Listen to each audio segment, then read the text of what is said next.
sutinku, kada nuo teisės į paėdėstos visiškai, bet nu, ką darysi. Nu. Žiūrėk, vadintas, žiūrėk, susisuk tau kažkas ten. Jau yra partinkliau. Tai apie mamą gal biškį papasakok. Nu, mama šiaip vertinama buvo tarp tų primityvistų. Tai viena iš tų dinozaurų tuo laikotarpio, kur neragavos dailės mokslų iš viso jokių. Nu, kad ir vidurinį mokyklą, sakykime, kad jie baigė, nebija tokį tikri primityvistą. O čia buvo 4 klasės baigos. Nu, kaip norėta paaiškė. Buvo apdovanota sąjunginio aukso medaliu, aukso vainiku už visą gyvenimą nuopelnus,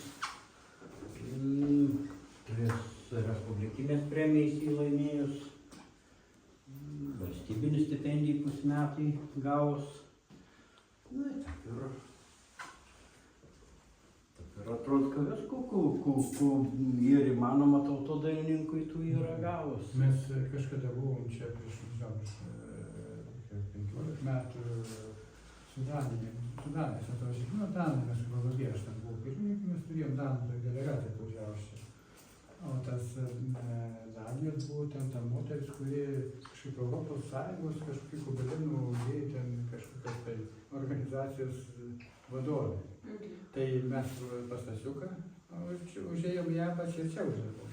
Tai sakė, Stasiukas prastai ten atrodo, jos akim, šitas menas yra vertingesnis už Stasiuką. Iškritikavo Stasiuką. Nes, tokių kaip aš, tai yra dabar ant svieto daug, o tų neragavusi dailės mokslų, nebėra. Nes jeigu ir žmogus bent mokyklą baigėsi, kaip dabar. Nu, dabar primityvistą būti neapgali, nes vis tiek į dailės pamokas, vis tiek mokytojai pastat kažkokį modelį, kažkur šneka apie proporcijas, šneka apie dydžius, nepaišys va tokį va veštą, kad su daržinį didoma beveik. Nu ir, nevisiai tako. Būnorinė perspektyva vis tiek aiškinama, kad kuo toliau, tuo blankiau, kuo arčiau, tuo ryškiau. Ir daug tokių dalykų vis tiek mokytojai paaiškino, ką paaiškinta. Į galvą įkalė ir įkalė. Ir baigės primityvus menas. Taip, kaip jums, kad dabar sakytų, apsimeskit, kad nemokat skaityti. Nu, kaip čia dabar apsimeskit, kad nemokat skaityti.